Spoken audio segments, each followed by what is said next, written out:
Dapat iwasan ang mga bagay na ito upang hindi tayo makapag-isip ng mga masasamang bagay sa Diyos at sa mga tao. Topic ko po yan dito.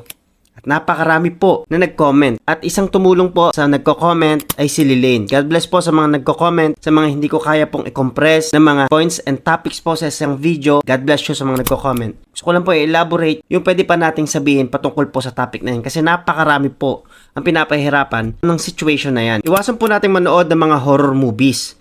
Alam niyo po kung bakit po nagkakaroon tayo ng mga masasamang isipan o isip sa ibang tao at sa Diyos? Kasi sa napakatagal lang nakaregister simula nung bata, natuto tayong manood ng mga horror movies. Iwasan din natin yung mga obscene movies. Kasi may mga pornographic pictures or mga clips po. Nare-register yan sa utak natin dahil meron pong evil schemes po dyan. Hindi ko naman sinasabing tanggalin natin lahat ang panonood sa comedy movies. Pero pwede tayong pumili. Kasi may mga comedy movies na sobrang lalaswa na po. At may mga batang nanonood na ng ganong bagay. Tapos nai-inject sa kanilang isipan. At pag tumanda, ito yung nakaregister. At ito yung paulit-ulit nilang natatandaan. Halimbawa na lang, Christian ka na. Pero nakapanood ka ng mga bagay na yon. So pwede na nating iwasan sa panahon na ito. Piliin para lang hindi natin ma-injectan yung ating isipan sa mga bagay po na yan. Sa totoo lang mga kapatid, hindi naman tayo killjoy. Syempre, kailangan na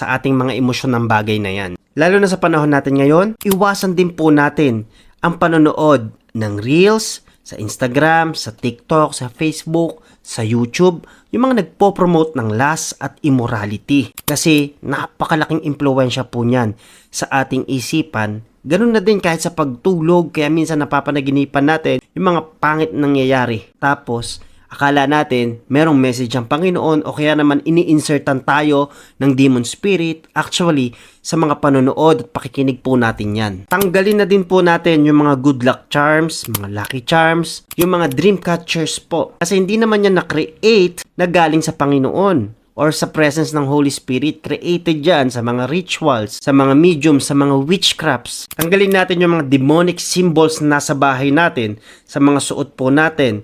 Lalo na yung mga nagpo-promote ng itsura ng Illuminati, ng Antikristo, at ng mga pagiging satanista. Kasi siguradong ginawa yan with demonic practices and demonic rituals. Sa ayaw at sa gusto mo kapatid, ang mga bagay po na yan ay may impluwensya kung bakit pinapahirapan tayo mentally. O kahit sa pagtulog po natin, hindi nakakapasok si Satan sa isipan.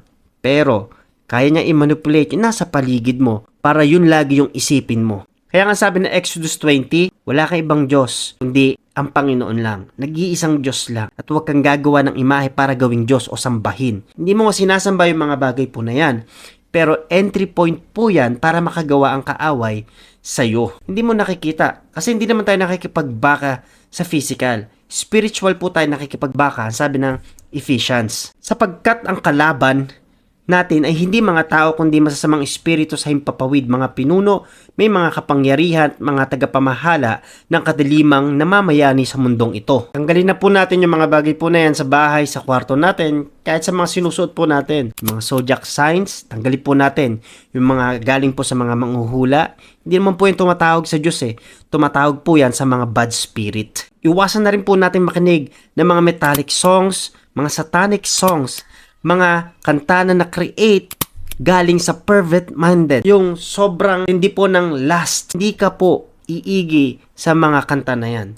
Kahit po sa sobrang emosyon na mga kanta. May mga mura, may mga panglalait. Hindi po yung makakatulong sa atin. Listen carefully. Ito po yung payo ko sa napakaraming nagko-comment at nag-PPM kung ano ang gagawin nila kapag pinapahirapan sila ng mga masasamang bagay na naiisip po nila. Kung may choice tayong panoorin yung mga horror movies, mga comedy movies, pornographic movies, iwasan na po natin.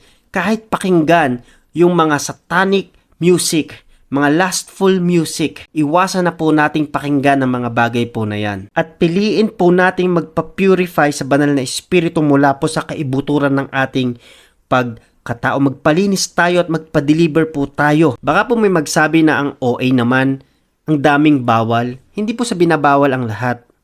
Pero kung gusto mong lumaya, as a Christian, as a follower of Christ, at hindi ka napahirapan alipinin ng mga bagay na yan, accept Jesus.